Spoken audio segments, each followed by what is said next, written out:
আসসালামু আলাইকুম সম্মানিত ভিউয়ার্স, মাই মেডিল্যাব চ্যানেলে আপনাকে স্বাগতম। সম্মানিত ভিউয়ার্স, আপনি যদি দীর্ঘদিন যাবত হৃদরোগে আক্রান্ত হয়ে থাকেন, বিশেষ করে হার্ট অ্যাটাক বা বুকে প্রচণ্ড ব্যথা এবং স্ট্রোকের ঝুঁকিতে রয়েছেন, তাহলে আজকের এই ভিডিওটি আপনার জন্য।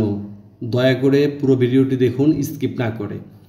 সম্মানিত ভিউয়ার্স, আমাদের বাংলাদেশের প্রেক্ষাপটে এই হার্ট অ্যাটাক বা হৃদরোগের ঝুঁকি নিয়ে একটি গবেষণার রিপোর্ট আপনাদেরকে দেখানোর চেষ্টা করব।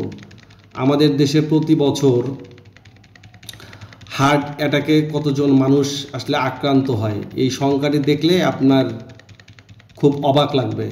আমাদের দেশে হার্ট অ্যাটাকে মোট মৃত্যুর আমাদের দেশে যতগুলো মানুষ মারা যায় তার 17.45% মানুষ শুধু মারা যায় হার্ট অ্যাটাকে।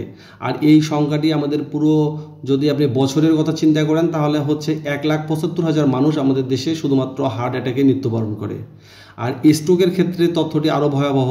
স্ট্রোকে নতুন রোগী আমাদের প্রতি বছরে যুক্ত হচ্ছে 5,10,000 এবং স্ট্রোকে আক্রান্ত মোট সংখ্যাটা হচ্ছে 18,70,000 মানুষ প্রতি বছর স্ট্রোকে ঝুঁকিতে থাকে এবং আক্রান্ত হচ্ছে, এবং স্ট্রোক করে মৃত্যু হচ্ছে বছরে আমাদের 1,84,000 মানুষের। তো বুঝতেই পারতেছেন যে হার্ট অ্যাটাক এবং স্ট্রোকের যে এই যে রোগটি, এটি কি ভয়াবহ আকার ধারণ করতেছে আমাদের দেশের প্রেক্ষাপটে। তাই স্ক্রিনে যে প্রোডাক্টটি দেখতে পাচ্ছেন, এই প্রোডাক্টটির নাম হচ্ছে ক্লোপিড। এটি ক্লোপিডোগ্রেল ইউএসপি গ্রুপের একটি মেডিসিন। এটি সাধারণত আমাদের রক্তে, এটাকে বলা হয় অ্যান্টিপ্লাটেলেটেড ড্রাগ, মানে হচ্ছে যে রক্ত জমাট বাধা দিতে যে প্রতিরোধ করে, অর্থাৎ রক্তকে জমাট বাঁধতে দেয়নি, এই মানে রক্তকে জমাট বাঁধতে দেয় না, এটি হচ্ছে এই ওষুধটির প্রধান কার্যকারিতা। এই ওষুধ আবার থায়োপাইরিডিন গ্রুপের অন্তর্ভুক্ত।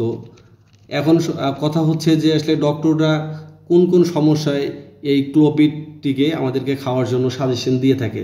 সাধারণত আমাদের হার্ট অ্যাটাকের পরে যে সমস্যাগুলো হয়, স্ট্রোকের প্রতিরোধ করার ক্ষেত্রে এই ওষুধটি ডক্টররা সাজেশন করে থাকে, হার্ট অ্যাটাকের ক্ষেত্রে এটি সাজেশন করে থাকে। তাছাড়াও পেরিফেরাল আর্টারি ডিজিজের ক্ষেত্রেও ডক্টররা এই প্রোডাক্টটিকে সাজেশন করে থাকে, এবং হার্টে স্টেন্ট বসানোর পরে যাতে রক্ত জমাট না বাঁধে সেই ক্ষেত্রেও ডক্টর কিন্তু এই প্রোডাক্টটি আমাদেরকে সাজেশন করে থাকে। এবং আরেকটি রোগ আমাদের যেটি হয়ে থাকে সেটির নাম হচ্ছে অ্যানজাইনা, অর্থাৎ আমাদের বুকের মধ্যে প্রচণ্ড অর্থাৎ অসহনীয় মাত্রায় ব্যথা হলে ডক্টররা এই ওষুধটি আপনাকে সাজেশন করে থাকে। যদি সংক্ষেপে বলি, তাহলে আপনার এই ওষুধটির কাজ হলো রক্তটাকে পাতলা করে রাখা, যাতে আপনার ব্লক সাধারণত না হয়, হার্টে অ্যাটাক বা স্ট্রোকের ঝুঁকিটা যাতে না বাড়ে। এই কারণে ডক্টররা সাধারণত এই ওষুধটি আপনাকে সাজেশন করে থাকে। এখন কথা হচ্ছে যে এই ওষুধটি কোনো সাইড ইফেক্ট বা পার্শ্ব প্রতিক্রিয়া আছে কিনা। আপনারা জানেন যে আমাদের প্রত্যেকটি মেডিসিনেরই কিছু না কিছু সাইড ইফেক্ট বা পার্শ্ব প্রতিক্রিয়া থেকে থাকে, তাই এটিরও কিছু রয়েছে, যেটা হচ্ছে যে সহজে একটু রক্তক্ষরণ হতে পারে, নাক থেকে রক্ত পড়তে পারে, শরীরে একটু দাগ হয়ে যেতে পারে, পেট ব্যথা হতে পারে, এবং মাথা ব্যথা বা ইত্যাদি এই সমস্যাগুলো হতে পারে।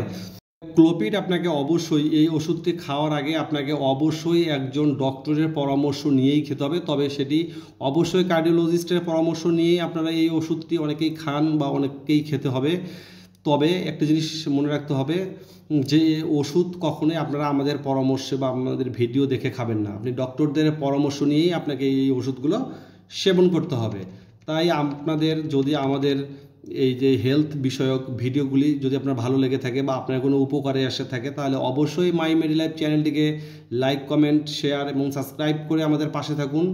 এবং আপনার যদি স্বাস্থ্য বিষয়ক স্পেসিফিক কোনো বিষয় নিয়ে জানার থাকে, তাহলে সেটি অবশ্যই আমাদের কমেন্ট বক্সে জানান, আমরা সেই বিষয়ে ভিডিও করার চেষ্টা করব।